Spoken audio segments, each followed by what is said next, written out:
Rae, how are you doing? Hello, I'm good, thanks. How are you? I'm great. Cool. Good to have you on here to have a little chat just to find out a little bit about kind of yourself, how you got into the scene, and obviously we're delighted we've got a big record with yourself and Martin Badder called Change, which I want to talk about a little bit later on because it's coming out very soon and we're very excited to let there be help for this one. So yeah, I just wanted to find out kind of where it all started for you. Tell us a little bit about your journey, how you got into kind of the house music scene from kind of early on in your kind of life, so to speak. Back in the day. Yeah. So my older brother was always a big influence with, you know, how it is with siblings, you look up to them. Luckily, he was quite cool. So whatever he was into, I was like, you know, yeah, I'm into that too. So he started clubbing. I was listening to his tapes and we were getting some crossover records on the radio, you know. So it just sounded like the whole club scene was something that I really wanted to be a part of. I could not wait to get myself out in a queue to a nightclub to see what was going on. So I was a little bit naughty, start going out a bit too early, but What was the legal age you are experiencing these nights? No, there was a few like naughty tales going on and getting changed at the end of the road. Yeah, naughty kids don't do this at home. Okay? Don't you can't. So there you go. I'm afraid lockdown means no, none of that. But yeah, so getting back to house music, yeah, it was just so fresh and exciting, and the stuff I was hearing, it was you know, my brother was into like acid house, vocal house, you know, techno. It all just sort of like merged into one and sounded like a whole world of madness that I wanted to be a part of. So cutting this sort of to the chase a little bit, I ended up getting really, you know, into this whole club scene. I was already singing as a little kid. Didn't really know where that was going. I was playing musical instruments like at school, violin, piano, hold tight, the flute. Class. You know what? That's the one I've never quite got back to. Quality. Honestly, the old flute, yeah, and I was quite good at it as well. Yeah, so I know it's hard to imagine. So I had a real passion for, you know, musical instruments across the genres, and then I spent a little bit of time in Ibiza when I'd done my exams, and I was a little bit lost. I was thinking, what am I going to do next? You know, the pressure's on, it's job, it's college, I'm not sure. That's really where I started to see the whole DJ impact and influence on the club scene. And I was like, wow, you know, I definitely want a piece of that. You know, I'm loving being a clubber, but the whole kind of, you know, looking at the DJ playing the records, and I wanted to know what the records were. I was starting to become a bit of a train spotter. Starting to go to record shops and, you know, going, what's that one that goes I didn't quite get it. But here's the fate, right? I come home from Ibiza, my brother's bought some belt drive decks. I'm like, if you don't pardon? mind, how old are you here? I am 18. Yeah. And these decks are there, and my brother's like having a good old try. And there's me. I've got a bag of vinyl. I'm ready. And bless my brother, he didn't see the decks again, really. You know, I even stole any vinyl that he'd started to collect, which I've still got. So, but he's amazing. He's like my best mate, so he's all good. So yeah, I guess the rest is history. I'd got some contacts. I started to kind of get my my tapes and CDs together. Back in the day, people. Yeah, like a twin tape deck to like record your mix. Yeah. And I did progress quite quickly to Technics, which I was very fortunate to do so at the time, because it was really tough, you know. It was, if you said to people like, I want to be a DJ, whatever, okay. I don't think I ever actually quite said that. I just sort of knew that I had this mad ambition that was driving me forward. And it wasn't just about, I want to be a DJ. Like I kind of just imagined all the things that I love doing somehow coming together. And I started experimenting with records a lot, you know, not just the mixing thing, which was a feat in itself back then with vinyl. You know, I started to kind of sing over the top of instrumentals. I already started writing a lot of poetry, like as a child. So it was a natural thing to kind of try and fit the words over the tunes. And I've got to thank some of those lengthy instrumentals where I developed my songwriting skills. So you can tell were really eclectic. Yeah, it's not, is it? I know. Kind of that type. There was a lot of side, even bang into that. Yeah. 2000. That's so much.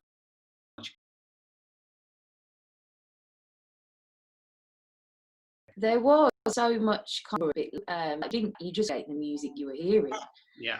It was only later that it kind of started to be like, oh, you into techno, you into hash, you into tech house, you know. It started to get a little bit, yeah, people want you in a box. No. You know what I'm saying, Glenn. I've heard your set. So yeah, we come from the same pages. Yeah, absolutely. The good old days. Yeah. But we're in a good time right now, you know. This is kind of just such a beautiful time for music. People seem to have gone full circle in so many ways, and house music is just like one of the best times I've experienced for house. Yeah. I agree. I think less drum loop 6-minute tracks.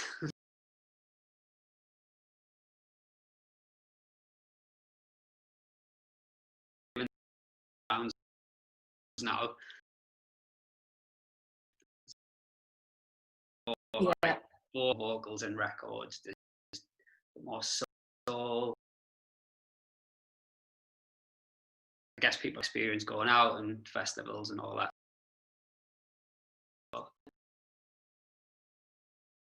I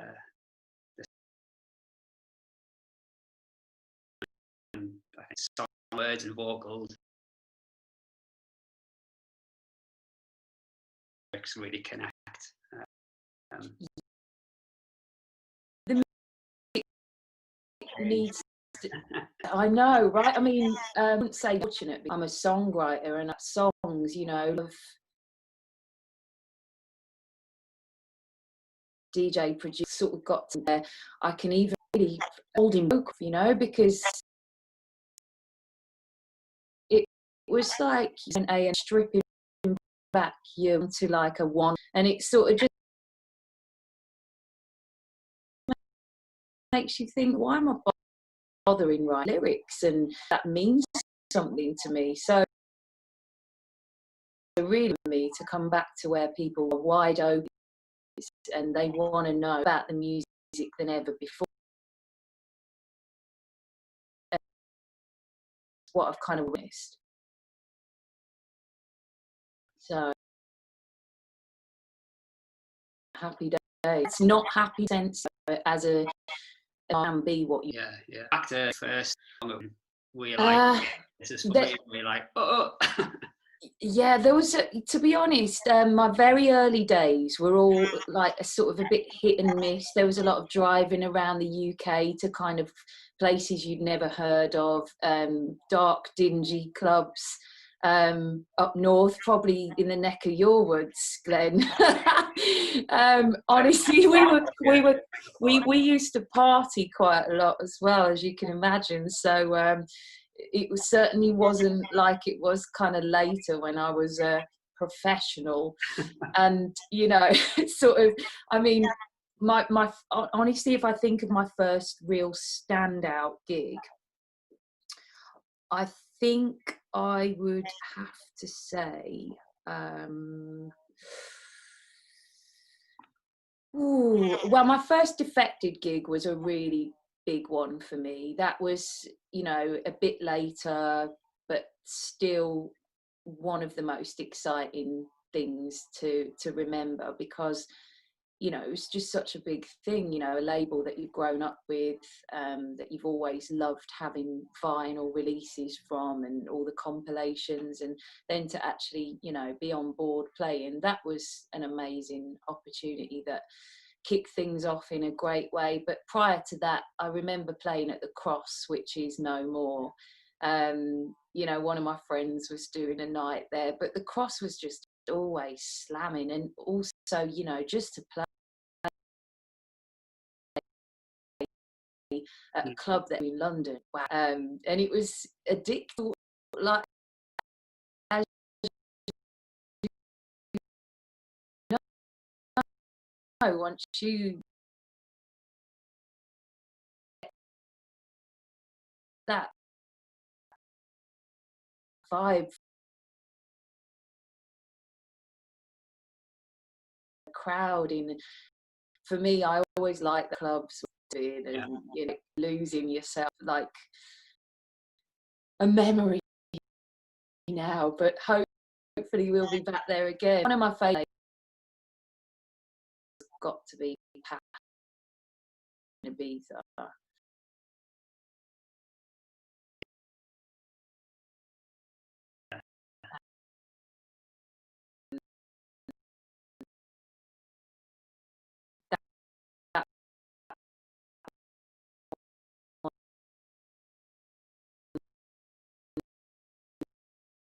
Just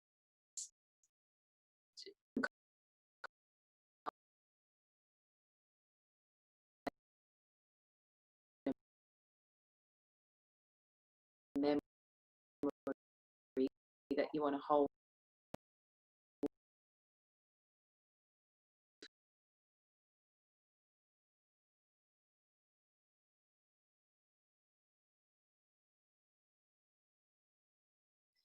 Yeah, forever. Great quality. So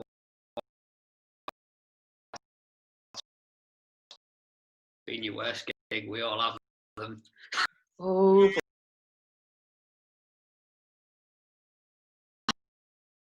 oh right.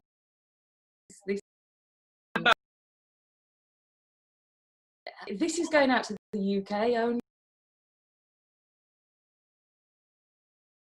I can't really, but another time several, and they've been really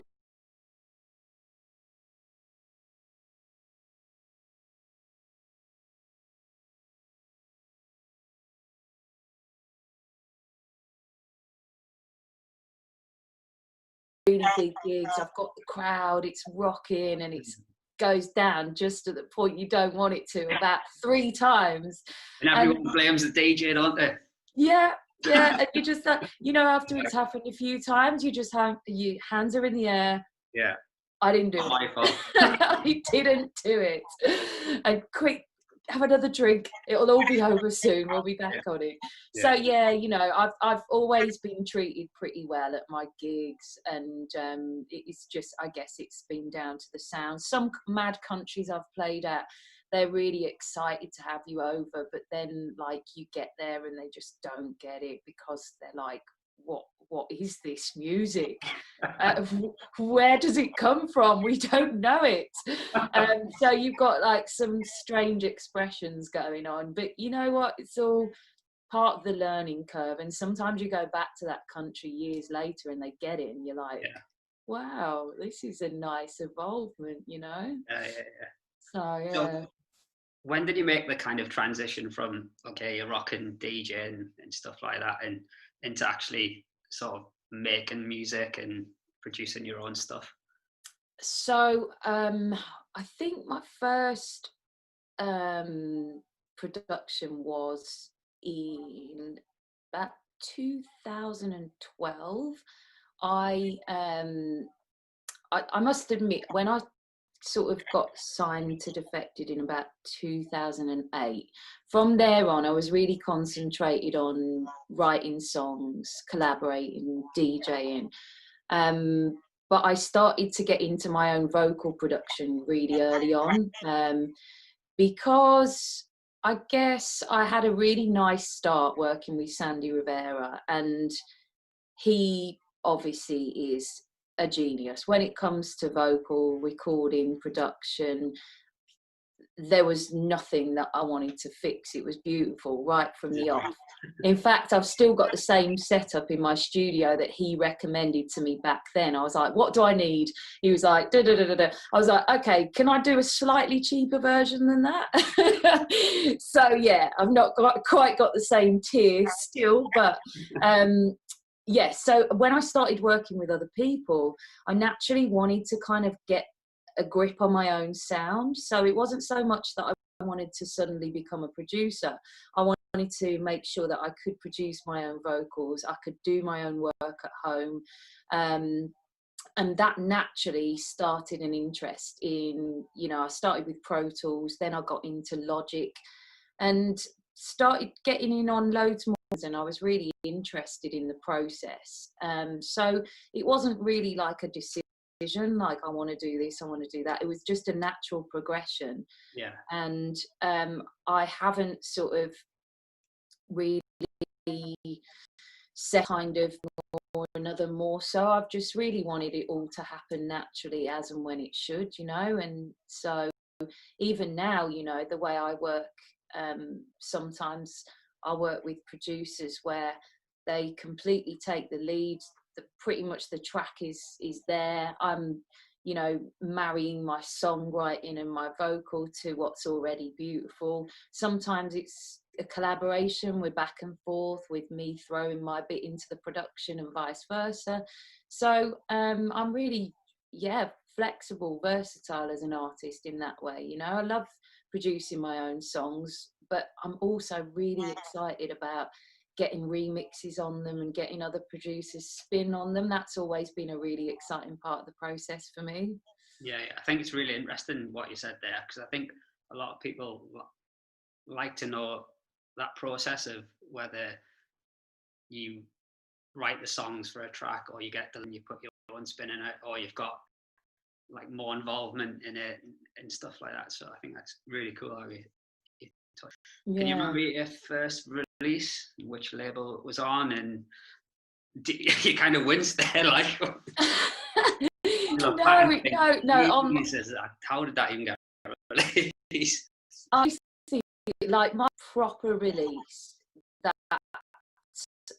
completely shafted on the back end of business. So let's not leave that bit out. And forward to with Kings of Tomorrow on Defected. Much signing with a very producer, very credible label. I remember that was our first, I guess our first collaboration that just completely gelled. It felt really natural, you know, Sandy's playing on keys, find the right beautiful thing that's happening. I start singing, can't stop, won't stop. Yep, that's it. Let's go from there. You know, Giles Peterson on board, Simon Dunmore. We were like, okay, we're off the starting blocks. Let's go. So yeah, it's a beautiful record that I'll always have a big love for.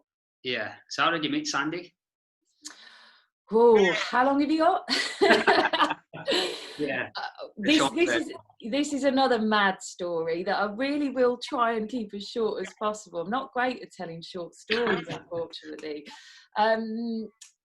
Okay, so we are in Ibiza at Bora Bora, flying home that day. I've got my trusted bag of vinyl, which I took to every party I went to in Ibiza, in the small hope that somehow I might just be able to move towards the decks and put one on. You wouldn't believe it. Seriously, like DJ G, who you might remember from Bora Bora when it was absolutely kicking back in the day, he's like, the DJ's late, you know, do you want to jump on? And I was like, whoa. Oh, yeah. So I get on the decks. Who's the late DJ? Sandy rocks up eventually, and as we say, the rest is history. Now, I was of a certain era where there was a little thing happening called MySpace. Do we remember that one? 100%. Oh my days. 100%. So Sandy's like, yeah, man, you know, hit me up on MySpace when you get back. So I did it. And yeah, he was living in London, I was living in London.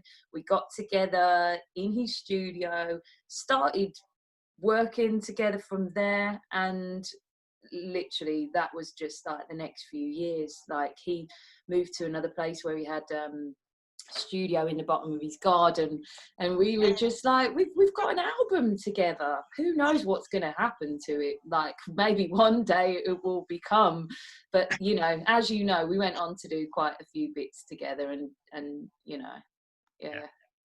Cool. There you go. Let's move on to the release that you've got coming out with us on Let There Be House Change with Martin Badder. So just tell us a bit about how this track came about, how it was born, the idea, and how it just kind of seems to fit perfectly in the world that we're living in right now. I know. These things are so, like, beautiful how they kind of happen at the right times, aren't they? You know, with our house music, it does seem to be that way. Honestly, I wrote the song quite some time ago, and I write songs in loads of different ways. There's not one formula that I use, but this one was a simple piano chord progression that I was quite vibing on, and I got on the mic, and it was one of those things where just me in my studio, the song literally fell out of me. And I know that sounds a bit, yeah, whatever, but sometimes they do. Sometimes they just do, you know, you let it go and it comes out like that. Yeah, might have gone back and forth and added, you know, a bit more structure to it along the way, but generally you can probably hear it's not a really sort of standard arrangement, so it has kind of stayed a little bit unique from when I kind of did it that way. The production of it didn't really develop. It just kind of, I knew it was something, but when I went back to it, I kept going back and forth and changing the piano and changing this and changing that, and this was one of those that just kind of sits there. You think, okay, we've got something nice there, but it will have its time. Started talking to Martin Badder about doing something together. Again, this is quite some time ago, and he seemed to have a little vibe. He's quite versatile as well with his sound, and you know, I liked his I just liked his attitude and his vibe. He had like a real sort of fresh zest for the music. You know, he's a musician as well with an interesting kind of past.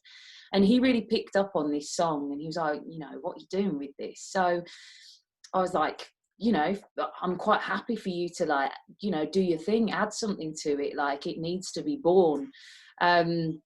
So again, we did quite a lot of back and forth. You know, he did this, I did that. It got to a point where, again, sat on it for ages, and then I went back to it and finally hit the piano vibe that I wanted on it, and it just gelled with everything else that we'd added to it over the months and years. And I knew as soon as I got it in shape that this was the one that we had been waiting for me and you guys. You know, our relationship has been building over the years, and we just really wanted that first record to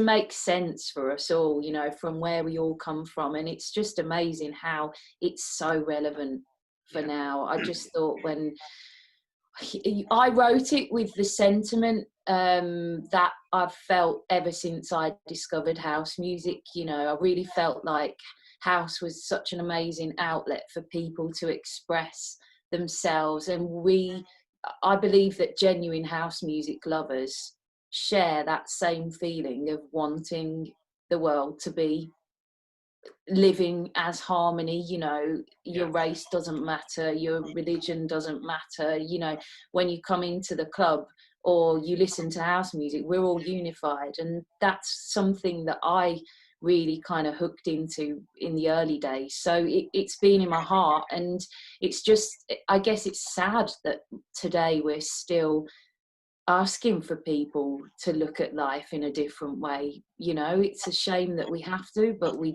obviously do still need to keep getting that message out there to people. So here we are, asking for change. Yeah, for sure. And I remember when we got the record through, because just to let people know, Pete, who is our A&R, has been hammering Ray for ages for a track for Let There Be House. So eventually you sent Pete, where are you?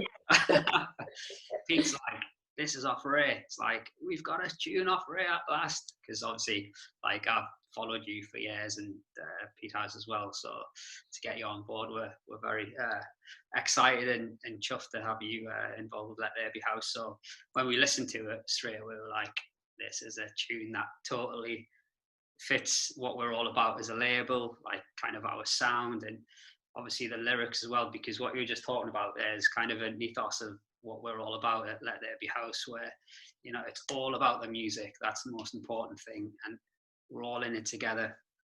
And, you know, we have kind of followers and fans that are kind of our age and lived in the heyday of house, but we've also got kind of the young'uns coming through as well. So this song, I think, just tops it off. The reason why we're very excited for it coming out on Friday. Yeah, I know. A little bit of a lie, because you can stream it now and you can pre-order it, but download comes out on Friday. So and obviously it's going to be out on Tracksource officially, which we've got a lot of love for. So it's exciting times. I'm really happy to be, you know, working with such an amazing family of house music lovers. You know, as my career's progressed, I've learned a lot along the way about sharing your music with the right people who support it and get it. And, you know, we are literally all, you know, in it together and all on board with this. So hope you people love it as much as we do. Yeah, for sure. You can pre-order it. Tracksource is doing quite well in the pre-orders at the moment, which is awesome to see. And cool. You're going to be doing a live stream for us on Saturday, yes. We're going to be doing a special set. So that's going to be quite a big night, I think. We must ask everybody to stay in and, you know, just stay glued to your screen for about how many hours? Oh, it's quite a few, maybe 4 or 5. I don't know. Yeah. Depends how we're feeling on a Saturday night, if the vibes are running. But make sure you come on Twitch, YouTube, and Mixcloud Live. That's it. Make sure you got a few nice drinks, or, you know, soda pops, something like that, you know. Ready. Yeah, for sure. Cool. I don't know if we can let the cat out of the bag yet about the remix or not. What do you think? Or do we keep that under wraps for now? But I think we should keep it under wraps. I feel like a little bit of suspense. We'll kind of just, you know, maybe we'll need to talk about this again in a few weeks. Do you think? Yeah, but just let me tell you, we're all excited about the remix. So. I know. I mean, we're excited about the original, and then the remix. Yeah, it's going to take us through the end of the year with a really, really good feeling despite this mad year 2020. There's a lot that we will be sad about, but there's a lot that we can build on for the years to come. So yeah. So we've got some great support on the original as well from DJs and producers, which is awesome. I think we've got some major support coming as well very soon, which will be amazing as well. So yeah, I think especially at Let It Be House Towers, we're super excited about this tune, and thank you for sending it to us to kind of release. So it's a pleasure. You know, honestly, it genuinely felt right. And yeah, there's no other home for this record, in my opinion. Like, this is it. So yeah. Well, I'll put a link in this post for people to pre-order it and stream it. If they haven't heard it yet, they can check it out. It's on all the streaming platforms. Download's ready to rock and roll on Friday, so appreciate your support on that one. Yes. Thank you, Rae, for chatting to me for the last half an hour or so. It's all right. It's been an absolute pleasure. You know, this is life. If we can all get in a room together at any time soon, happy days. But, you know, we got to keep these good vibes rolling and zoom it out and live stream. Can't wait for that on Saturday. So see you all there, hopefully. Well, music is the answer, as they say. Yeah. That's it. You know, that's a tune as well. It is a tune. No doubt you've been playing some of those lately. 100%. Cool. Right. Thank you very much, Rae. All right. Big love, Glenn. Bye. Bye, everyone.